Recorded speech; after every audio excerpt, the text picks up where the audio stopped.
me, Finn. He does make a big mess of his food when it's on lick mats. The dogs are going to have fun when they come in here, aren't they? Yep.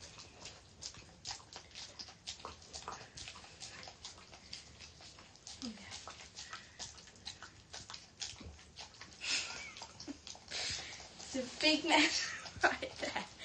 Oh my gosh. Wow, Finn, are you enjoying your food? Not sure if you're even getting any of it.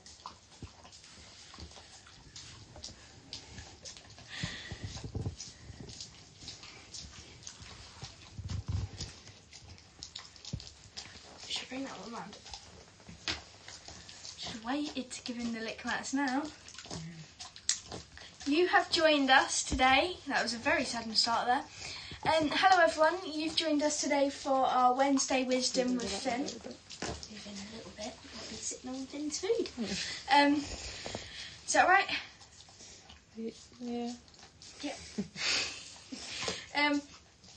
So, as you can see, Finn has got lick mats and he is making a big mess of it. But he does like to have a little conversation and join in with his book. So today we're going to be reading the first chapter of his book. It is quite an emotional chapter. I've just found a piece of food on there. It is quite an emotional chapter, so you can cry, we can all cry. Finn can tell us that we don't need to be upset because he's all well and he's here. But Finn loves to have his word in his story, which is why we're going to have a little read today. See, I would help you, Finn, but... For Wednesday Wisdom. Yeah, and we're reading it for Wednesday Wisdom.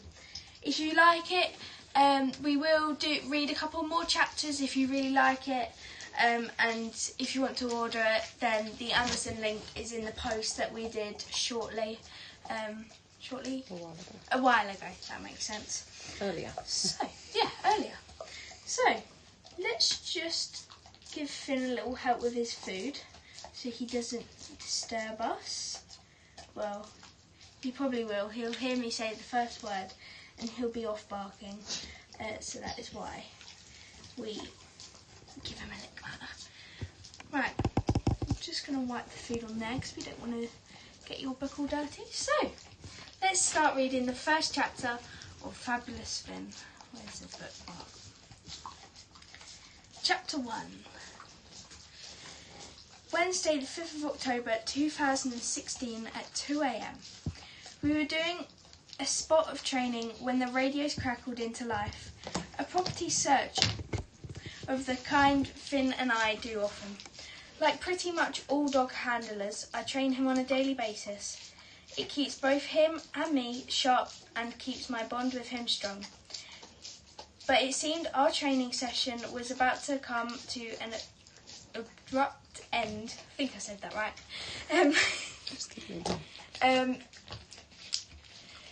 They were calling for firearms and dog units. Finn was instantly alert. He always is when that particular piece of equipment on Dad's shoulder starts talking, and when I answer it, he immediately became even more excited because it meant we were probably off to do something fun. It was an armed robbery. It was an armed robber of a taxi driver. He'd been held up at gunpoint. At least he thought it was real. He thought it was a real gun, and robbed his nights taking by a passenger. He did the sensible thing, stopped the car, handed the money over, ran for his life, and I can't say I blame him. You don't tend to stick around to check in that kind of situation. The armed unit arrived at the scene first. Finn and I were second. It was our job, once all the necessary safeguards were in place, to track down the suspected offender. We couldn't go alone though, because the suspect had a possible firearm. We needed an armed escort, but the armed escort weren't quite ready. You saying your word? Yeah, having a little bit. They were still with the victim, the cab driver, and couldn't leave until he'd been picked up and taken away to give his evidence. Yeah? Finn was impatient because he knew where we were to go to. We'd been shown the direction the suspect had been headed off him, and he'd already had the scent trail up his nose. And what was more frustrating is that we were in the busy part of town. People coming and going. Their own scent travelled with them, and the longer we waited for the firearms officers to join us, the more likely the scent would be compromised. We waited and waited, and by the time we were clear to search safely, the scent was lost in an ocean of other smells. Time was getting on too, so it decided to conduct the search in vehicles instead. But it wasn't long before Finn and me were told to stand down again while all the taxi firms in the Stevenage part of our patch were made aware of what had gone on and what to look out for. We also knew what this wasn't an isolated incident. There had been reports coming in all day of a group causing trouble, possibly from London, and therefore presumably anxious to get back there. You're trying to get your food now. I'll give you a little bit. All the local firms had gone down into lockdown. Stevenage is typically any home county town. Crime is relatively low and serious offences aren't common. If these people popped up again, chances were we'd knew about it quickly. And in the meantime, Finn and I stayed close by. We attended a couple of other incidents of a more routine variety. The second of which was to search a large, usually heaving town centre in the neighbouring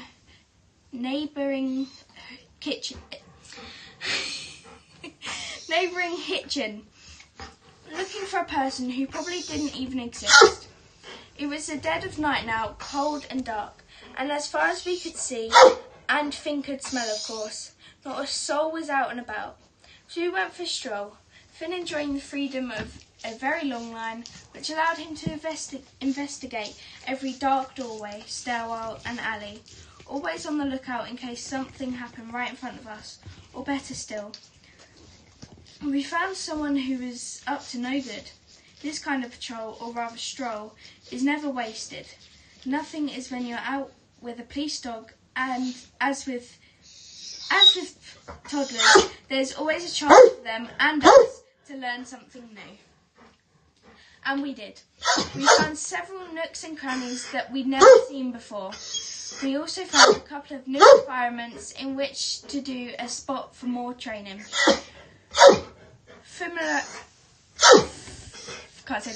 With a wide range of environments, is a crucial part of dogs' armoury. If they are comfortable in an environment, they will be able to track better. So again, we do this whenever. Would you like some help? Sorry, everyone. To do better. So again, we do this whenever time and circumstances allowed. It all started happening again when we were all on our way back to the van. Not that we were really much wiser about what it was. Just a suspicious incident back in Stevenage, coupled with some strange goings-on captured on CCTV and reports of a dodgy-sounding cab request back to London. So back we went, and as soon as we arrived where we were needed, a firearms officer approached my van window to let me know that they'd been called to an address in the next road. It was no distance. You could almost see the rear of the property from the road we were in. So leaving Finn in the van, I went to assist the other officers on foot, checking out the lie of the land as we went. The property we've been called to was a house in a road behind a short row of shops. The back garden walls of the houses were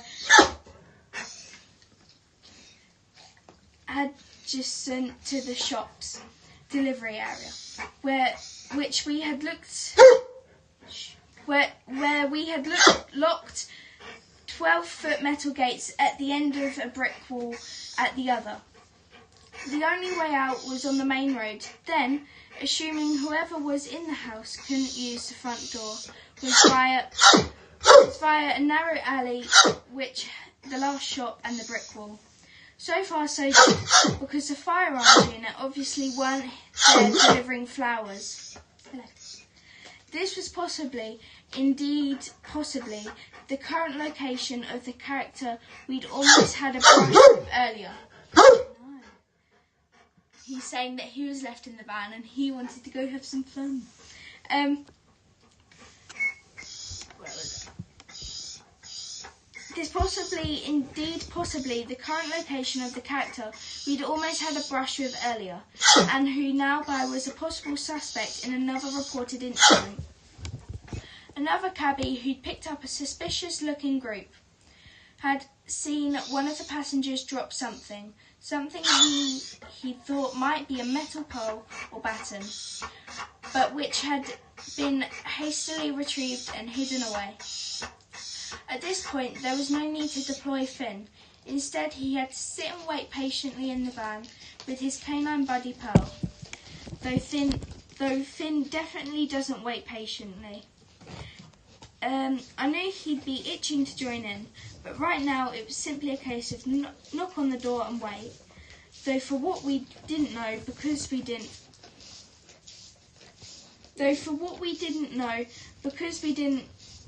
know what we were dealing with, which is policing summed up pretty much.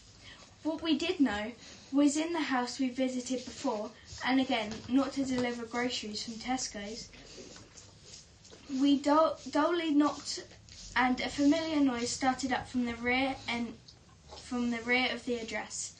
If you ever tried to break a door down by force, as we in the police have been known to do from time to time, you'll know the sort of noise it means.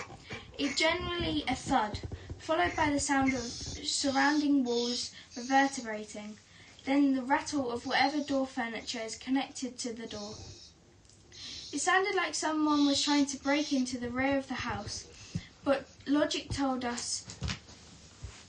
Just help him out there. Where was I? Logic told us. Yeah, I'm just trying to find that. Hold on. We'll just start here. It sounded like someone was trying to break into the rear of the house, but logic told us this was unlikely. Much more likely was someone trying to break out. So was someone in trouble. Was a person inside the house in danger and trying to escape? Was someone trying to enter the address from the back to commit a crime? Was the offender trying to escape after committing one? We had no way of knowing. I'm going to get Finn, I told my colleagues. There were 4 other officers in attendance. Would you like that? After all, which was plenty of the front of the house, but round the back, where all the action was currently happening, there was no one. And more pressingly, beyond the back garden wall, we had already knew there was a means of escape. Finn spotted me from the window as I ran back to the van. He looked excited to see me. I was pumping with adrenaline too, now, mainly because the thudding had been abrupt ceased. I think that was right. And in its place came a sound that both Finn and I knew well. The sound of someone fence jumping, which meant that a garden hopper, to use a parlance, might be getting away. Finn had already studied my body language on my run back to the van. I didn't need to say a single word to him. I never do. He was already spinning in his cage in his excitement to be released, but it must be said, not encouraged behaviour, which I was now unavoidably reinforcing. Though this probably wasn't the time to try and correct it. Instead, I fumbled for the leash and I wrapped around my shoulder. All All the dog handlers wear them and are trained in how to use them for those times when you need to deploy your dog quickly, or as often happens when in your car you're first giving chase to, so you can deploy your dog at speed in front of the van instead. That way you can set off on a foot chase without delay. Finn was almost ready, was more than ready. He was born ready. That's why he's such a good police dog. So I ran round the back of the van, opened the cage door, caught Finn as he jumped out, and attached him to the leash, which isn't easy when you're trying to hold a strong, determined dog. But control is all because you might not want to chase yet. The environment might be busy or the roads very dangerous.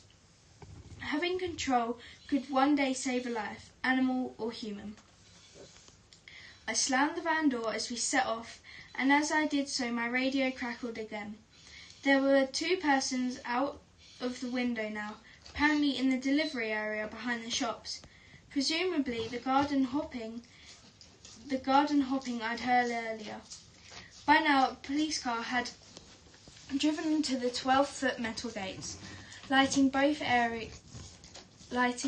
the area and the wall at the other end, so which the alley they could escape through. Assuming they would try to, I set towards the front of the shops, fiddling hard. He was digging into the ground with every step to make me speed up, so he could get to his destination that little bit faster. A destination we couldn't know would in the next 20 seconds decide if either of us would see our family again. Finn's nemesis, though, he couldn't know it, soon came into view, running full pelt from the adjacent walled alley. He stopped almost immediately in front of us, about 15 or 20 metres away. We were still running towards him, but there was a sudden uneasy stillness as he looked at both of us in turn. A metaphorical rabbit caught in the headlamps, his body lit by the street light at the end of the alley. He had a split second to decide his next move, which I obviously tried to help with. "Police!" I shouted at the top of my voice. "Stop!" He ignored me, but at least Finn now had him in sight. I had a split second myself now to assess what we were dealing with. A young male, much younger than I was, slim and athletic, possibly a bag on his back, with his right arm hanging oddly, and as he broke in a run again, looking more incongruous. Is that right? I don't know, I can't see. Let's have a look at that.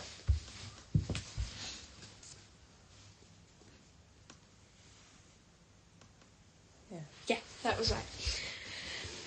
Still, people don't tend to run with one arm pinned to their side as we gave chase. I realised it was because he was holding something with his right hand, something long which started out thicker than tapered.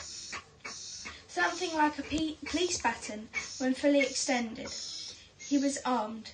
Make a decision, Dave. I decided. He continued running, Finn and I on his tail now. We turned the corner just in time to see him running into the street and across the road. I reached for my emergency button.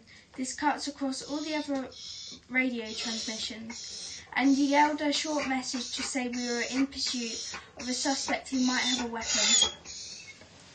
The main thing about the emergency channel is that once opened, it stays open, so I could talk whilst I ran without needing to fiddle around pressing buttons and risking a fall. He almost left me free to shout out my usual dog handler challenge. "Police officer with dog, stop, send the dog." This too would have been heard across the radio network. To be fair, it could probably been heard in the next street. I was able to shout across the street from a sign I noticed, so that everyone would know where we were going. The male glanced back at us. He was heading into a deeper darkness now, his right arm still hanging strangely, and I kept catching glimpses of what was in his hand.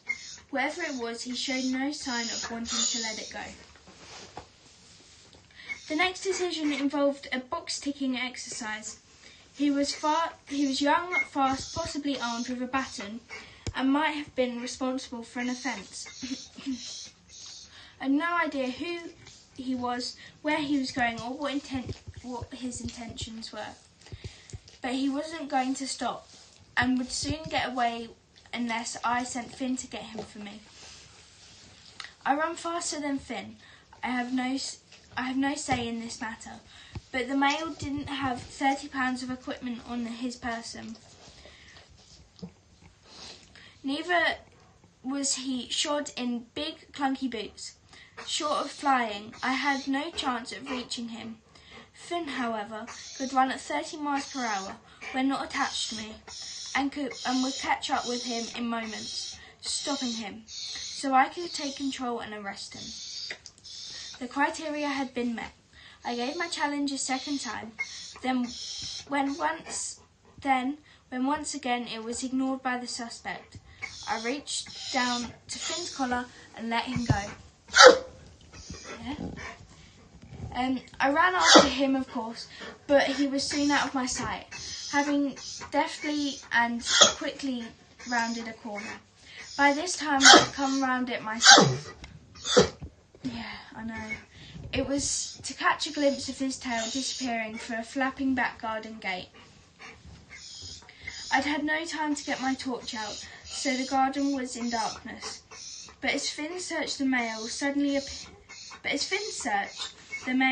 appeared from behind a bush, and once again lit, this time by an intermittent security light, as he made a dash for the far fence. I shouted, "Stop, please," again, but again the suspect ignored me. Instead, he tried to scrabble up the fence. Seeing his quarry again, Finn now... Yeah, I know, it's exciting, this part. Finn now, many yards from him, gave chase. If I could stop the male, I knew he would. As the male jumped, Finn took hold of his lower lip in his mouth, pulling him down till he was face down on the lawn. There, as he'd been training to do, Finn would start dragging him back towards me. Still hoping to escape, the suspect suddenly flipped on his back, but Finn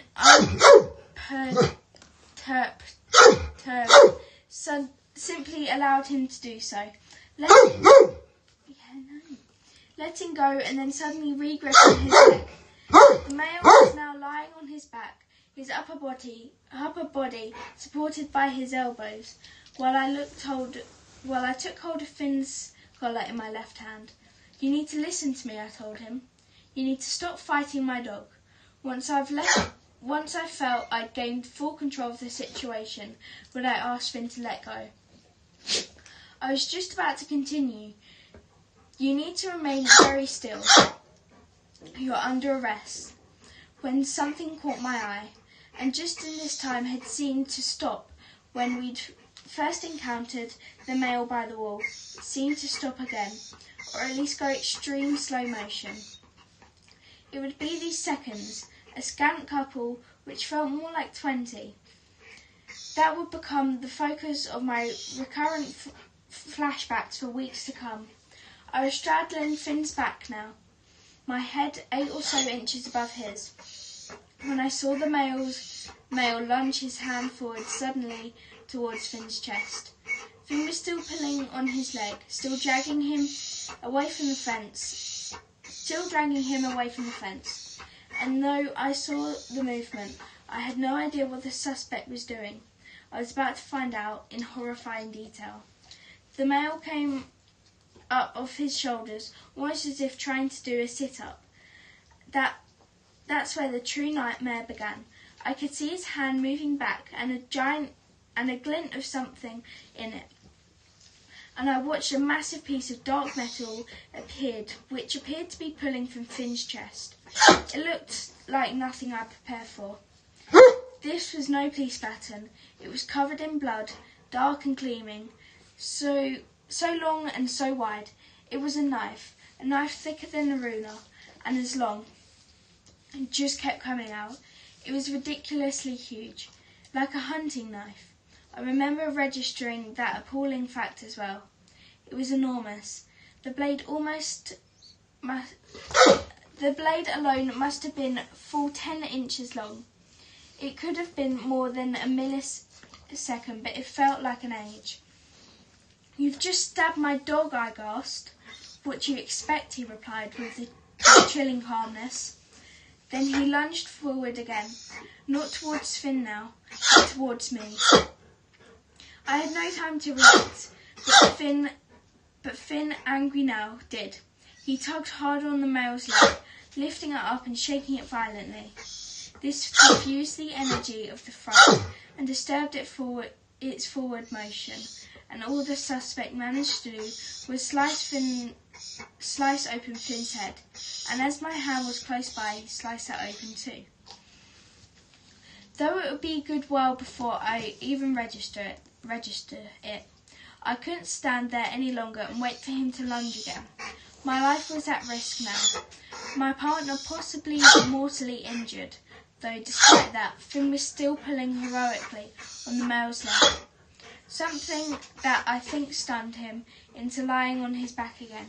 I straddled Finn and kept tight hold of his collar with my injured hand.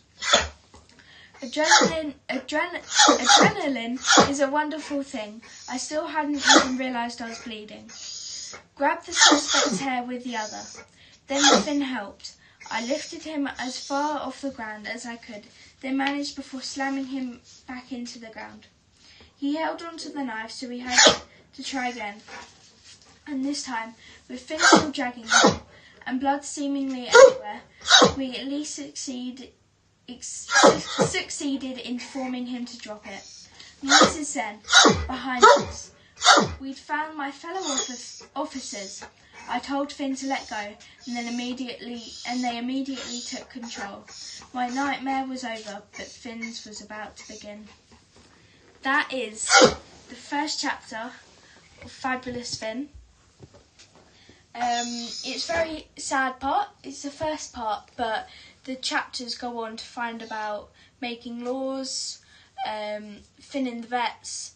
So if you would like me to read some other chapters, let me know, and we would definitely do some of that for Wednesday Wisdom. Has anyone got any recommendations of what you would like Finn to do for Wednesday Wisdoms? Any comments on the book? And have you guys got a copy of Fabulous Finn? So we'll just give everyone a minute. I'm going to feed Finn his mess. I can't see all the messages on here, Tia. Oh yes, we can't look at them afterwards. We can't see Facebook, Twitter and YouTube. But we'll look after and we'll let you know. Have we got anything on Instagram yet? No, just lots of love. So, have we got anything? I think that's it for today. Thank you everyone for joining. You've had a look. Didn't give an update on Finn actually. Finn's doing really well. He's been using his doggy ride. He's been on walks every day this week in his doggy ride, going to his favourite places. So thank you for joining everyone, and I hope you all have a lovely rest of your week. See you next Wednesday. Bye.